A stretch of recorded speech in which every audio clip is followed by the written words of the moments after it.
یہ محرم الحرام شریف کا وہ مبارک مہینہ ہے کہ جس مہینے میں حضرت امام حسن رضی اللہ تعالیٰ عنہ اسلام کی بقا کی خاطر میدان کربلا میں یزیدی نظریات کے خلاف اپنے بچوں کو قربان کیا اور اسلام کے اصول کو بچا لیا۔ انشاءاللہ آپ اس کو بھی سنیں گے کہ یزید کس قدر ذلیل اور رذیل تھا۔ بہرحال آج ہم سرکار دو عالم صلی اللہ علیہ وسلم کی جو اہل بیت ہیں، اہل بیت میں سرکار مولا علی، سرکار فاطمۃ الزہرا، سرکار امام حسن، امام حسین، خود سرکار، انہیں کو پنجتن بھی کہا جاتا ہے، یہی اہل بیت بھی ہیں۔ اہل بیت کا مقام کیا ہے اس کو آپ سماعت کیجئے، اللہ کے رسول نے اس کے بارے میں کیا فرمایا۔ ایک مرتبہ ہمارے آقا نبی اکرم صلی اللہ علیہ وسلم نے ایک خطبہ دیا اور اس میں ارشاد فرمایا سرکار نے، اے لوگو، میں انسان ہوں، قریب ہے کہ میرے رب کا بھیجا ہوا فرشتہ یعنی ملک الموت میرے پاس آئے تو میں خدا تعالیٰ کے حکم کو قبول کروں اور میں اپنے رب کی بارگاہ میں چلا جاؤں۔ تو اب میں جب گزر جاؤں گا تو تمہاری ہدایت کیسے ہوگی؟ تو فرماتے ہیں کہ اور میں تم میں دو نفیس اور گراں قدر چیزیں چھوڑے جا رہا ہوں۔ اولہما کتاب اللہ فیہ الہدی والنور، ان میں سے پہلی چیز اللہ تعالیٰ کی کتاب یعنی قرآن مجید ہے جس میں ہدایت اور نور ہے۔ تو خدائے تعالیٰ کی کتاب پر عمل کرو اور اسے مضبوطی سے تھام لو۔ یہ اللہ کے رسول نے فرما دیا، ہدایتی کے لیے تشریف لائے تھے، پوری دنیا کی گمراہی کو مٹایا، اللہ کے رسول نے ہمیں ہدایت دی، ہماری رہبری فرمائی۔ اب سرکار جا رہے ہیں تو کہا کہ تمہاری ہدایت اب کیسے ہوگی؟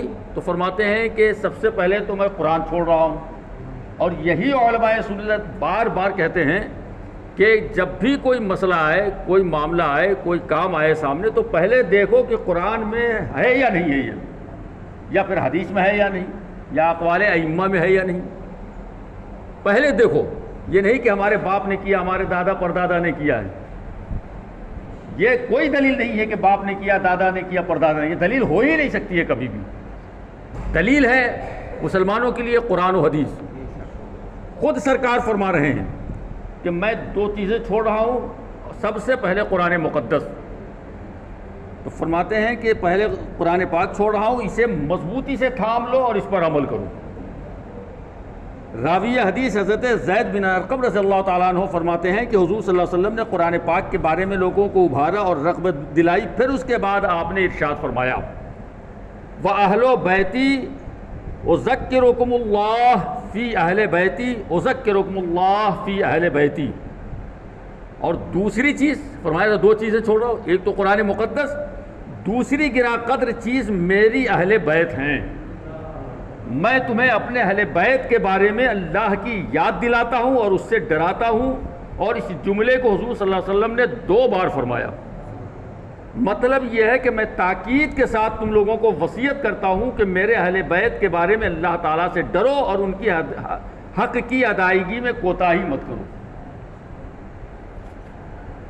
اور ترمذی شریف میں حضرت جابر رضی اللہ تعالیٰ عنہ فرماتے ہیں کہ میں نے حجۃ الوداع میں عرفہ کے دن رسول پاک صلی اللہ علیہ وسلم کو اس حال میں دیکھا کہ آپ اونٹنی پر سوار تھے اور خطبہ دے رہے تھے۔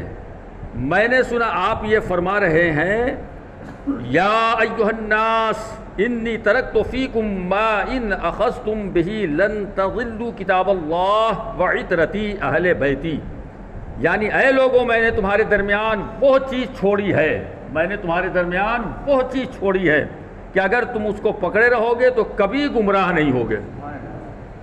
آج اگر گمراہ ہو رہی ہے قوم مسلم، اس کی وجہ یہ ہے کہ جو میرے سرکار نے چھوڑا تھا ہدایت اور رہبری کے لیے، اس کو ہم نے چھوڑ دیا ہے، اس سے دور ہو گئے ہیں۔ تو فرماتے ہیں کہ اگر اس کو تم پکڑے رہو گے تو کبھی گمراہ نہ ہوگے، اور وہ چیز ایک تو اللہ کی کتاب ہے اور دوسرے میری اولاد و ذریت میری اہل بیت ہے۔ اور طبرانی شریف میں ہے کہ رسول اکرم صلی اللہ علیہ وسلم نے فرمایا، یعنی آپ غور یہ کیجئے کہ اہل بیت کا مقام کتنا بلند ہے۔ بھائی ہماری ہدایت ہی وہی ہے، ان کو چھوڑا تو پھر جنت کا راستہ ہی چھوڑ دیا آپ نے۔ طبرانی شریف میں رسول اکرم صلی اللہ علیہ وسلم نے فرمایا کہ لا یؤمن عبد حتی اکون احب الیہ من نفسہ وتکون عطرتی احب الیہ من عطرتہ واہلی احب الیہ من اہلی وذاتی احب الیہ من ذاتی، یعنی کوئی بندہ مومن کامل نہیں ہو سکتا، یہ حضور فرما رہے ہیں جنہوں نے ہمیں ایمان دیا، جن کے صدقے میں ہم مومن ہیں، مسلمان ہیں، وہ فرما رہے ہیں تم میں کا کوئی بندہ مومن نہیں ہو سکتا جب تک کہ مجھے اپنی جان سے، میری اولاد حسنین وغیرہ کو اپنی اولاد سے، میرے اہل کو اپنے اہل سے، اور میری ذات کو اپنی ذات سے زیادہ محبوب نہ رکھے۔ یعنی اپنی ذات سے ہم سرکار کی ذات کو زیادہ محبوب رکھیں، اپنے بچوں سے ہم سرکار کے بچوں کو زیادہ محبوب رکھیں، اپنے خاندان سے ہم اپنے سرکار کے خاندان کو زیادہ محبوب رکھیں۔ اور امام احمد روایت کرتے ہیں کہ حضور صلی اللہ علیہ وسلم نے حضرت حسن اور حضرت حسین رضی اللہ تعالیٰ عنہ کے ہاتھوں کو پکڑ کر فرمایا من احبنی و احب ہذین و امہما و اباہما کان معی فی درجتی یوم القیامہ، یعنی جس نے مجھ سے محبت رکھی اور ان دونوں سے، دونوں نواسے ساتھ ہیں، جس نے مجھ سے محبت رکھی اور ان دونوں سے اور ان کے والدین سے محبت رکھی، سرکار مولا علی سے، جس کو محبت نہیں ہے، ارے میاں اپنوں تو چھوڑو، غیر بھی مولا علی کا نام پکار رہے ہیں۔ یہ تو وہ ظالم ہے مسلمانوں کے بھیس میں، عالم مفتی کے بھیس میں ظالم، اور ان بزرگوں کی توہین کرتے ہیں۔ وہ توہین سب ہے ہمارے پاس، ایسی بات کی زبانی بول رہا ہوں میں۔ فرماتے ہیں کہ یعنی جس نے مجھ سے محبت رکھی اور ان دونوں سے اور ان کے والدین سے محبت رکھی تو وہ قیامت کے دن میرے ساتھ میرے درجے میں ہوگا۔ اللہ اکبر، اللہ اکبر۔ ارے میاں سرکار کے ساتھ ہونا کوئی معمولی بات ہے؟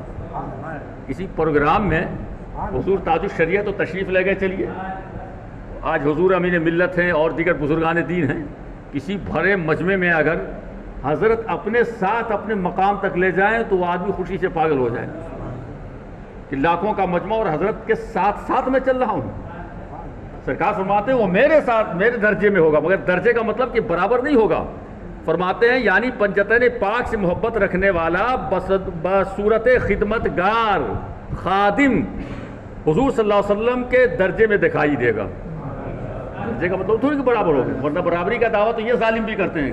کتابوں میں دیکھیے لکھا ہے، ایک زمانہ ہو گیا مجھے، کہتے ہیں کہ حضور ہماری طرح سے ہیں، معاذ اللہ توبہ استغفر اللہ۔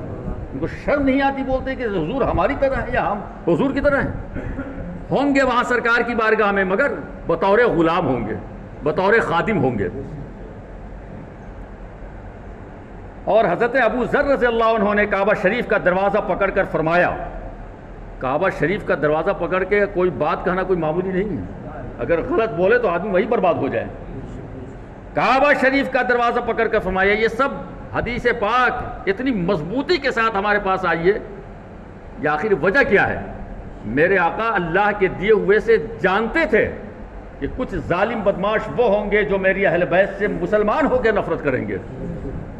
آج یزید کو رضی اللہ عنہ کہہ رہے ہیں، معاذ اللہ توبہ استغفر اللہ۔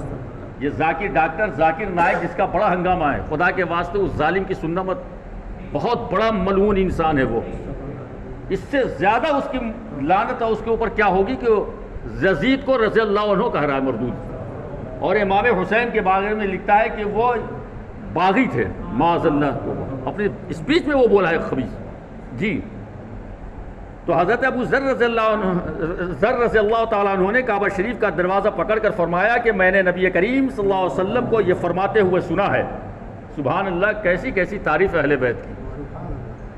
فرماتے ہیں کہ آقا نے فرمایا کہ الا ان مسئلہ اہل بیتی فیکم مسئلہ سفینۃ نوح من رکبہا نجا ومن تخلف عنہا ہلک، یعنی خبردار ہو جاؤ اے لوگو، آگاہ ہو جاؤ قیامت تک کے مسلمانوں، سنو میرے اہل بیت تم لوگوں کے لیے نوح علیہ السلام کی کشتی کی طرح سے ہیں۔ حضرت نوح علیہ السلام نے کشتی بنائی تھی جب اللہ نے کہا ہمارا عذاب آئے گا، طوفان اور سیلاب کی شکل میں، تو ایک ایسی کشتی بنائی کہ جتنے ایمان لانے والے تھے سب سے کہا اس میں آ جاؤ، جو اس کشتی میں آ جائے گا وہ بچ جائے گا، جو اس کشتی میں آئے گا وہ بچ جائے گا، اور جو اس سے باہر ہے وہ ہلاک ہو جائے گا۔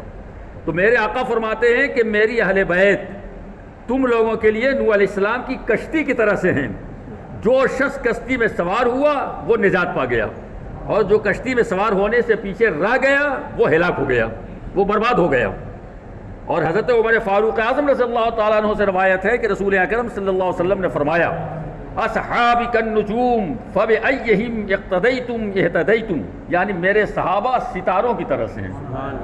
یہ آقا خود فرما رہے ہیں۔ ابھی محبت میں ہم لوگوں نے کہا ہوتا، علماء اہل سنت نے کہا ہوتا تو کہتا ہے مولوی اپنی طرف سے بول رہے ہیں۔ آقا خود فرما رہے ہیں، کیونکہ سرکار کو بھی معلوم تھا کہ کچھ ظالم وہ بدماش ہوں گے ہماری امت میں کہ عالم مولوی مفتی بن کر کے بھی ہمارے صحابہ سے وہ نفرت کریں گے۔ تو کہتے ہیں کہ یعنی میرے صحابہ ستاروں کی طرح ہیں، تم ان میں سے جس کی اقتداء کرو گے ہدایت پا جاؤ گے۔ حضرت امام فخر الدین رازی علیہ رحمت و رضوان فرماتے ہیں کہ بحمد اللہ تعالی ہم اہل سنت و جماعت محبت اہل بیت کی کشتی پر سوار ہیں۔ سبحان اللہ۔ کشتی ہے کیا؟ اہل بیت سے محبت۔ فرماتے ہیں کہ ہم محبت اہل بیت کی کشتی پر سوار ہیں اور ہدایت کے چمکتے ہوئے ستارہ صحابہ اکرام رضی اللہ تعالیٰ عنہم اجمعین سے ہدایت پا رہے ہیں ہم، لہٰذا ہم لوگ قیامت کی ہولناکیوں سے اور جہنم کے عذاب سے محفوظ رہیں گے انشاءاللہ تعالی۔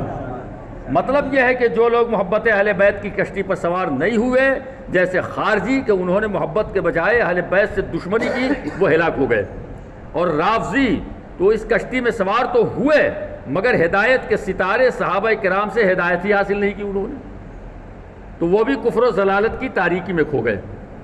تو صحابہ کرام سے بھی محبت کرنی ہے، اہل بیت سے بھی ہمیں محبت کرنی ہے۔